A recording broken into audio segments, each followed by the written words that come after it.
biggest complaints about living in Parrish, Florida?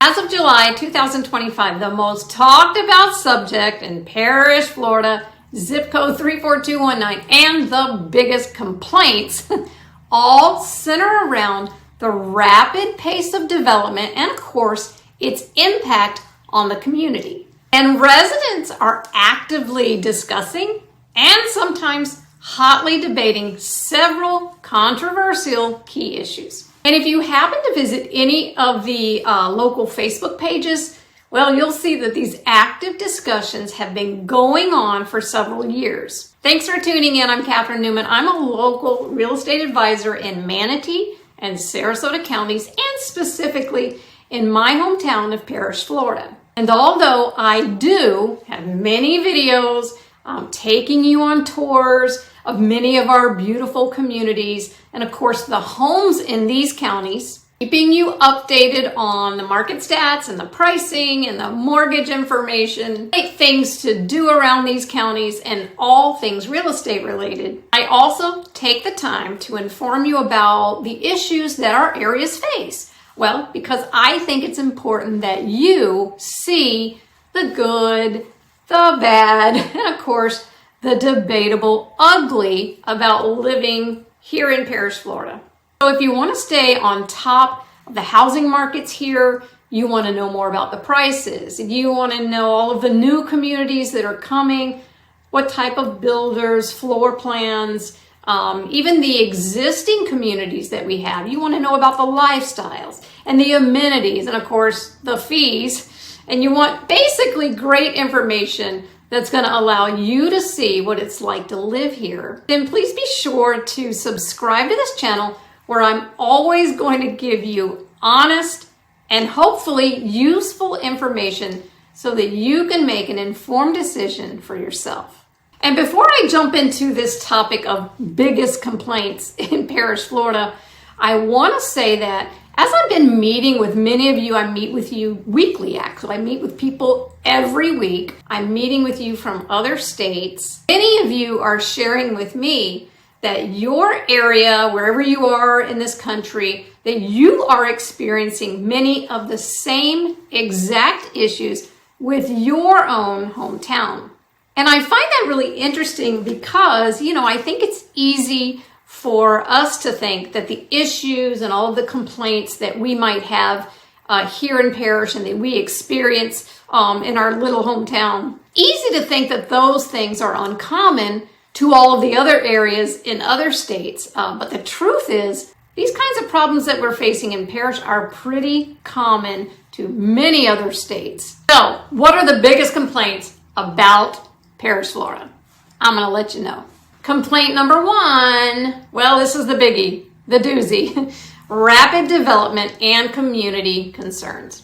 So as I talk about in this video here, Parrish is experiencing significant growth with numerous residential and commercial projects underway and many slated to be underway in the years ahead. I would say some of these projects are wanted by the residents of my hometown, but several of them are not wanted, and of course they raise concerns. Now, one of those proposed projects, for example, was the Fort Hamer Commons development, which was going to be located at the corner of Fort Hamer and Mulholland Road, as you see here in this map.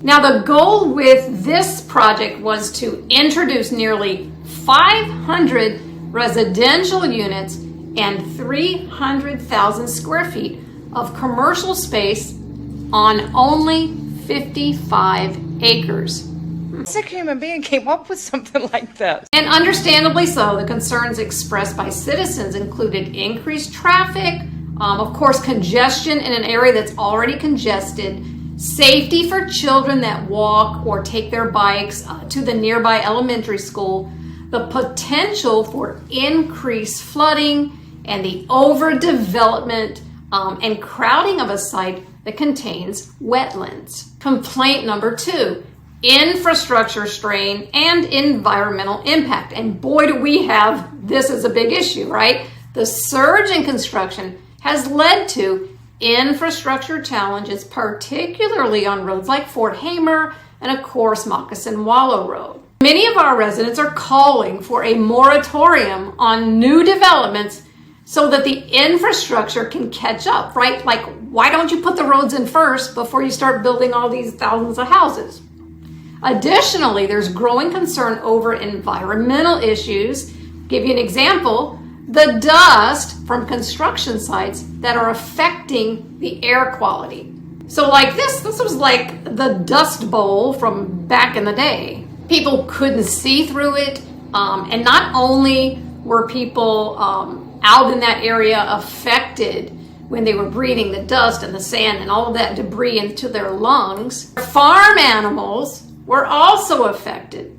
So a lot of people that were living in that Foxbrook area off of Rye Road kept looking to the county to do something about it. And even the Manatee County spokesperson agreed that the amount of dust control that was provided by the developers was unacceptable in several examples. Now, they say local leaders are seeking solutions to these problems, including, of course, discussions on compliance with dust regulations. But are these things really working? It's like things are so great in theory, but when you put them into practice, not so much. Complaint number 3, educational facilities expansion. So to accommodate the growing population, all of the educational institutions around here are expanding, and of course, new facilities need to be added. But by expanding, I mean that they're adding trailers to accommodate room for the increase in all of the new student registrations. And of course, this is causing some overcrowding, but they are working on it. And right now, Harvey Elementary in North River Ranch is now going to become K through 8th grade, and the new North River Ranch School that opens just in a few weeks in August is going to start with 4th through 6th grade, and then they're going to add grades onto it as the school grows. It's a new concept that will allow students to remain at one school from VPK all the way through 8th grade. Now, Parrish Community High School that opened in 2019, they've already added 25,000 square foot extension, which added 16 new classrooms, so that's going to help. Then 2 new additional elementary schools are going to open for the 2026-27 school year, one in the Artisan Lakes area, which is right there under the interstate in Palmetto, and new in the Rye Ranch area off of Rye Road. And of course, we have a new State College of Florida campus that's developing here in Parrish near the Parrish High School. And their aim is to offer general education and specialized programs like nursing. And of course, the high school can also feed students into that campus for any of the specialized programs that those students want to take. And the county is at this very moment in the process of rezoning the schools. And of course, right now, they're giving parents the opportunity to see what they're proposing, what the rezoning options are going to be. And parents can submit their feedback or maybe their concerns before the changes go into effect for the 26-27 school year. So if that's you, you need to make sure you have your voice heard and be paying attention to those new rezoning proposals, and I'll put that link at the bottom of this video so you can go there, read about them, and make your own comments. And of course, the biggest number complaint is the issue with flood areas, proper drainage, and water runoffs to avoid what some of the mostly rural areas experienced during Debbie last year, fall of 2024. And again, many people believe that due to the increased development going on in this county, because they're removing trees and vegetation, and they feel they're not installing proper drainage runoffs or maybe enough retention ponds, and all of these people believe are a part of the problem with the flooding that several of these people in these areas encountered last fall. I will say there has been ongoing work by the county since Debbie and Helene and Milton of last fall. And of course, they're trying to remedy these lower lying areas and streets and properties. And if you've been here lately visiting, or if you live here, you know you're going to notice ongoing road construction, not just to widen the roads to accommodate all of the traffic, but also to install more drainage solutions. And of course, this year's hurricane season is upon us. So we'll see how all of these proposed solutions actually work, not just in theory, but in practice as we go through this hurricane season. Not looking forward to it.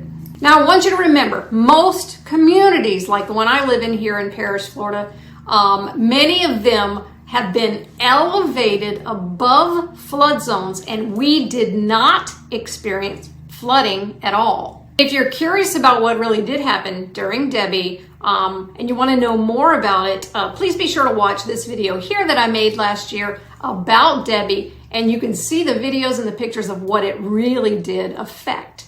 And I want you to know that more of the local residents are joining together to voice their concerns about these issues at the County Board of Commissioners meetings. And to give you an example of one, there was this proposed new home development that was just shot down at the recent commissioners meeting with a unanimous, believe it or not, no vote. So this new community was called Pope Ranch, built by Simply Dwell Homes. Now they are an independent subsidiary of Neal Communities. They build nice homes here in Parrish, but they sought the board's approval for a rezone of about 217 acres from general agriculture, coastal evacuation area, and coastal planning area, and they wanted to change it to a planned development residential zone. This general development plan proposed the construction of about 440 single-family units in a region of the county that did experience significant flooding during the last hurricane season that I just told you about. And the report that was put out by the county staff noted that the proposed location is designated coastal high hazard area located in the FEMA firm 100-year floodplain and floodway. So for now, this new development has been denied by the county, and a lot of people are very excited about that, but you know, there are other ways to crack that nut. So we'll wait and see if the developer maybe comes up with another plan or maybe an alternative proposal that might change that ruling from the commission in the future. So again, if you want more than just market updates and lovely home tours, because you really want to know what it's like to live here in these areas, then make sure to subscribe to this channel so that you're always alerted when a new video is available. And let me know in the comments below, what are the big issues that are being discussed where you live right now? Are you like many of my buyers coming from other states that are experiencing the same kinds of growing pains as we are here on the Gulf Coast, and the same kinds of, what we consider to be a little bit too much of overdevelopment?